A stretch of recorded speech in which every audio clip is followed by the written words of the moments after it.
নমস্কার বন্ধুরা, আমি চৈতালি পাকশালায় তোমাদের সকলকে স্বাগত। আজকে আমি চটজলদি একটা টিফিন রেসিপি তোমাদের সাথে শেয়ার করছি। তবে চলো দেখে নাও আমি এটা কি করে বানাচ্ছি। দেখো, একটা প্লেট নিয়ে নিয়েছি। প্লেটের মধ্যে আমি একটা ডিম ফাটিয়ে নিচ্ছি। আমি একটা করেই দেখাবো, তোমরা চাইলে তোমাদের প্রয়োজন মতন দুটো বা তিনটে করতে পারো। আর এই ডিমের মধ্যে আমি পেঁয়াজ কুচি দিয়ে দিচ্ছি। একটা মাঝারি সাইজের পেঁয়াজ আমি কুচি করে কেটে নিয়েছি। এবার আমি এর মধ্যে নুন দিয়ে দিলাম পরিমাণ মতন, অরিগানো দেব সামান্যই দিয়েছি, আর গোলমরিচের গুঁড়ো হাফ চামচ মতো দিয়ে দিচ্ছি। তোমরা চাইলে কাঁচা লঙ্কা কুচি বা চিলি ফ্লেক্স দিতে পারো, তবে আমি এটা দিইনি, তার কারণ আমার ছেলের জন্য বানাচ্ছি তো, বেশি ঝাল হয়ে গেলে ও আবার খেতে পারবে না। এবার এটাকে খুব ভালো করে আমি মিশিয়ে নেব। একটু নাড়িয়ে চাড়িয়ে মিশিয়ে নিলাম। আমার মেশানোটা হয়ে গেছে।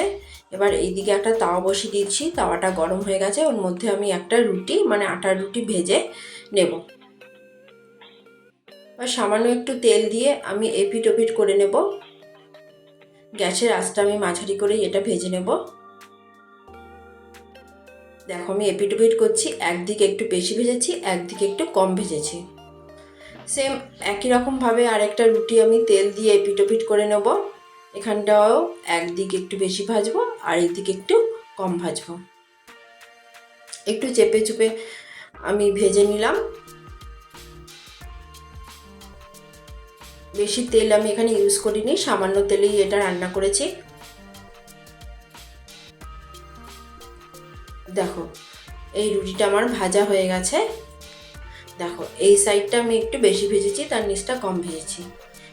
এবার যে ডিমটা আমি ফেটিয়ে রেখেছিলাম সেই ডিমটা আমি ওপরে দিয়ে দেবো। দিয়ে এর চারিদিকে আমি ছড়িয়ে দেবো। এটা কিন্তু আমি আটা দিয়েই বানিয়েছি, তোমরা চাইলে ময়দা দিয়েও করতে পারো। এর ওপর দিয়ে আরেকটা রুটি চাপিয়ে দিলাম। যেই দিকটা আমি বেশি ভেজেছি সেটা আমি নিচের দিকে দেবো, আর যেই দিকটা কম ভেজেছি সেটা ওপরের দিকে দেবো। এবার একটু চেপে চেপে দিচ্ছি। এবার আমি দুটো খুন্তির সাহায্যে একটু এপিট ওপিট করে নেব। সামান্য করে তেল দিলাম। এবার খুব ভালো করে আমি এপিট ওপিট করে ভেজে নেব যতক্ষণ না ডিমটা সেট না হচ্ছে।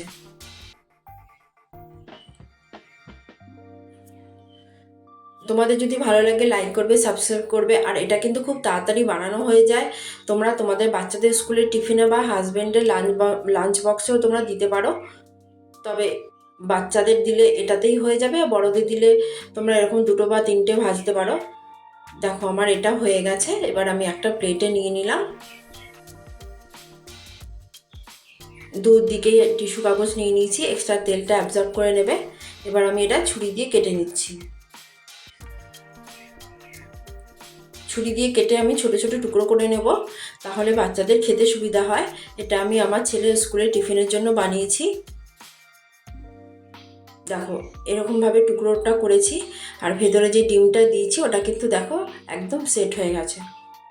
তোমরা তোমাদের বাচ্চাদের স্কুলের টিফিনে বানিয়ে দেবে। এটা কিন্তু খুব তাড়াতাড়ি বানানো হয়ে যায়। আর বড়রাও কিন্তু বাড়িতে খেতে পারো, বাচ্চাদেরও দিতে পারো। সকাল সন্ধ্যে জলখাবার হিসেবে এটা দেওয়াই যেতে পারে। আর এটা খেলে কিন্তু অনেকক্ষণ পেট ভর্তিও থাকে। তবে আমার এটা টিফিন নিয়ে দেওয়ার জন্য রেডি। ব্যাস, টাটা।